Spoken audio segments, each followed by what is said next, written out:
কিনি লোৱা সম্পদ নেকি মিয়া জনগোষ্ঠী হিমন্ত বিশ্ব শৰ্মাৰ কিনি লোৱা সম্পদ নেকি? তেওঁ কোন মিয়াক চৰ্ত দিবলে? মিয়াই চৰ্ত দিব হিমন্ত বিশ্ব শৰ্মাক যে যদি অসমত থাকিবলৈ হয়, যদি ৰাজনীতিত থাকিবলৈ হয়, তেনেহ'লে সাম্প্ৰদায়িকতা বন্ধ কৰক। এয়া মিয়াৰ হৈ মই চৰ্ত দিছো। মিয়াক চৰ্ত দিবলৈ তেওঁৰ কোনো অধিকাৰ নাই। কোন হয় তেওঁ? হিমন্ত বিশ্ব শৰ্মাই পত্নীৰ নামত 100 বিঘাতকৈ বেছি মাটি লৈছে। হিমন্ত বিশ্ব শৰ্মাৰ পত্নীৰ কি নাই? নিউজ চেনেলৰ পৰা আদি কৰি এণ্টাৰটেইনমেণ্ট চেনেলৰ পৰা আপোনাৰ কি নাই? মুঠতে কি নাই? বামুণীমৈদাম নামত ইণ্ডাষ্ট্ৰী আছে।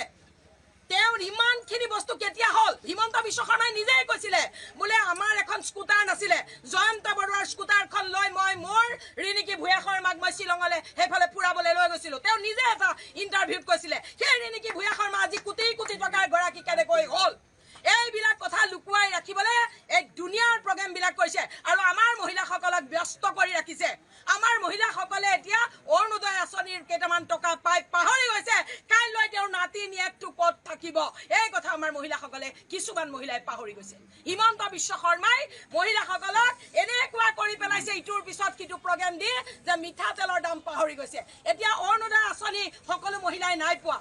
চাউল পায়, ৰেচনৰ নামত মাত্ৰ কেইটামান চাউল পায়, কেতিয়াবা 2 কেজি আটা পায়, তাৰ বাদে একো নাপায়। হিমন্ত বিশ্ব শৰ্মাই অসমত মৰাপাট, অসমত আপোনাৰ মেটেকা আছে, দ্বীপৰ বিলত মেটেকা আছে, অন্য ঠাইত মেটেকা আছে, মৈৰাবাৰী এই অঞ্চলত মেটেকা আছে। মেটেকাৰ কেলে এটা ইণ্ডাষ্ট্ৰী নবনায়? এটা মেটেকাৰ ইণ্ডাষ্ট্ৰী বনালে অসমীয়া কিমান ল'ৰাই চাকৰি পাব? মেটেকাৰ পৰা কিমান বেগ বনাব পাৰি, কাৰ্পেট বনাব পাৰি, এইবিলাকত ধ্যান নাই। খালি দিহা নামৰ ৱৰ্ল্ড ৰেকৰ্ড কৰিব, বিহুৰ ৱৰ্ল্ড ৰেকৰ্ড কৰিব। এইবিলাক কৰি কৰি হিমন্ত বিশ্ব শৰ্মাই অসমীয়া জাতিটোক শেষ কৰি পেলালে। মিয়াৰ ভয় খুৱাই খুৱাই অসমীয়া জাতিটোক হিমন্ত বিশ্ব শৰ্মাই শেষ কৰি পেলালে। এনেকুৱা হৈছে, প্ৰথম কথা হ'ল অসমৰ মুখ্যমন্ত্ৰীৰ পত্নীয়ে এতিয়ালৈকে আমি কোৱা হিচাপ মতে 100 বিঘাতকৈও বেছি মাটি তেওঁ নিজৰ নামত ল'লে। 10 কোটি টকা ৰাজ সাহায্য ল'লে অসমৰ মুখ্যমন্ত্ৰীৰ পত্নীয়ে। আটাইতকৈ ডাঙৰ কথা, এতিয়া মই আপোনালোকক আজি কেইটামান নতুন কথা ক'ম। ইতিমধ্যে আগৰ সংবাদ মাধ্যমত মই কোৱা নাই, আজি নতুন কথা কেইটামান ক'ম। আপুনি যদি ভালকৈ ইনভেষ্টিগেশ্যন কৰে তেতিয়াহ'লে দেখিব যে অসমৰ যিটো এৰী ইণ্ডাষ্ট্ৰী, আপোনালোকে কথাখিনি অলপমান ফ'কাছ কৰিব। এইখিনি ফ'কাছ কৰাটো দৰকাৰ। এৰী সূতা আছিলে, আমি সকলোৱে জানো। আমাৰ ককা দেউতাহঁতে এৰী চাদৰ গাত লৈছিলে, আপোনালোকৰ ককা দেউতাহঁতেও চাগে লৈছিলে এৰী চাদৰ। এৰী হ'ল অসমৰ সম্পদ এটা। এই এৰী ইণ্ডাষ্ট্ৰীটো এতিয়া কিন্তু মাৰোৱাৰীৰ হাতত। এৰী ইণ্ডাষ্ট্ৰীটো মাৰোৱাৰীৰ হাতত। আৰু যিটো অসমৰ শুৱালকুছিৰ পাট আৰু মুগা, সেইটো কিন্তু মাৰোৱাৰী আৰু গুজৰাটীৰ হাতত। এতিয়া হিমন্ত বিশ্ব শৰ্মায়ে বিজেপিত জইন কৰাৰ পিছৰ পৰা মিয়া মোগল, মিয়া বাল্য বিবাহ, অধিক সন্তান, বহু বিবাহ এই বুলি কৈ মিয়াই শাক পাচলিত পয়জন দিছে, মানে সাৰ বেছি কৰি পয়জন দিছে। মিয়াক চাফা কৰি দিব লাগে। কেৱল মিয়া কৈ থকাৰ আঁৰৰ কাহিনীবিলাক মই কৈ দিওঁ, শুনক। প্ৰথম কথা হ'ল অসমৰ এৰী ইণ্ডাষ্ট্ৰীটো মাৰোৱাৰীৰ হাতলৈ গ'ল। অসমৰ মুগা আৰু পাট সূতাটো মাৰোৱাৰীৰ হাতলৈ গ'ল। অসমত মেক্সিমাম মাটি কিনিছে মাৰোৱাৰী আৰু গুজৰাটীয়ে। মিয়াই মাটি ল'লে কৈ থকা হিমন্ত বিশ্বক আপোনালোকৰ সংবাদ মাধ্যমৰ জৰিয়তে কৈছো, অসমত মাৰোৱাৰী আৰু গুজৰাটী সাংঘাতিক ধৰণৰ দপদপনি চলিছে।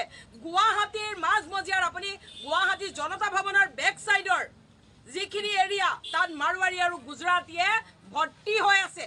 গতিকে এতিয়া মিয়াৰ ভয় দেখুৱাই মাৰোৱাৰীয়ে আমাৰ হাতৰ পৰা লৈ যোৱা বস্তুবিলাক কিন্তু হিমন্ত বিশ্বই লুকুৱাই ৰাখিছে।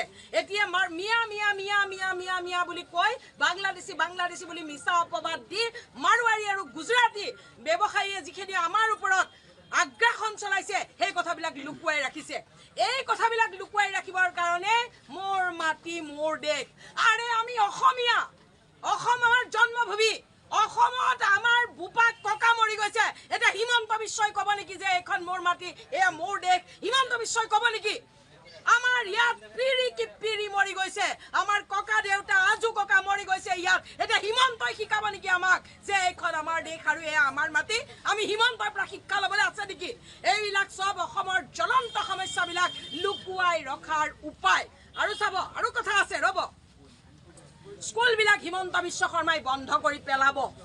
কেনেকৈ পেলাব মই কৈ দিওঁ, শুনক। স্কুলৰ ল'ৰা ছোৱালীক এতিয়া মোৰ মাটি মোৰ দেশ বুলি কলহ এটা দি প্ৰচেছন কৰাইছে। স্কুলৰ সৰু সৰু বাচ্চাবিলাকৰ কাম কি? পঢ়া নে মোৰ মাটি মোৰ দেশ বুলি কলহ লৈ ঘূৰি ফুৰা? যদি পঢ়িব নোৱাৰে টকা ক'ত পাব চাকৰি বাকৰি সংস্থাপন ক'ত পাব সংস্থাপন নাথাকিলে টকা নাথাকিলে মোৰ মাটি হৈ থাকিব নে মাৰোৱাৰীৰ মাটি হৈ থাকিব মোৰ মাটি হৈ থাকিব নে গুজৰাটীৰ মাটি হৈ থাকিব অসমীয়া স্কুলৰ ল'ৰা ছোৱালীবিলাকৰ জীৱন হিমন্ত বিশ্ব শৰ্মাই শেষ কৰি পেলাইছে এতিয়া আৰু অলপ দিনৰ পিছত কোনো শিক্ষকৰ চাকৰি নাথাকিব তাৰ কাৰণটো কি শুনক অসমীয়া স্কুলৰ ল'ৰা ছোৱালীক আজি বোলে সংঘৰ্ষ দিৱস কি সংকল্প দিৱস কাইলৈ বোলে অহিংস দিৱস পৰহিলে বোলে মোৰ মাটি মোৰ দেশ এনেকে দুনিয়াৰ প্ৰগ্ৰেমত ব্যস্ত ৰাখিছে শিক্ষকসকলে ইয়াৰ ফটো দিব লাগিব সেলফি দিব লাগিব শিক্ষকসকলক পঢ়াবলৈ দিয়া নাই যেতিয়া ৰিজাল্ট দিব তেতিয়া কি ক'ব তোমালোকৰ স্কুলৰ ল'ৰা ছোৱালীয়ে ফেল কৰিলে তোমালোকৰ ল'ৰা ছোৱালী পঢ়াব নাজানা তোমালোকৰ কাৰণে ল'ৰা ছোৱালীয়ে ভাল ৰিজাল্ট কৰিব নোৱাৰিলে গতিকে তোমালোকৰ চাকৰি নাই স্কুল বন্ধ এইবিলাক অসমীয়া স্কুলক বন্ধ কৰি পেলাবলৈ হিমন্ত বিশ্বই দুনিয়াৰ প্ৰগ্ৰেমবিলাক স্কুলবিলাকত দি দিছে আৰু এইবিলাক টিচাৰে কেতিয়া ল'ৰা ছোৱালী পঢ়াব কেতিয়া প্ৰগ্ৰেম কৰিব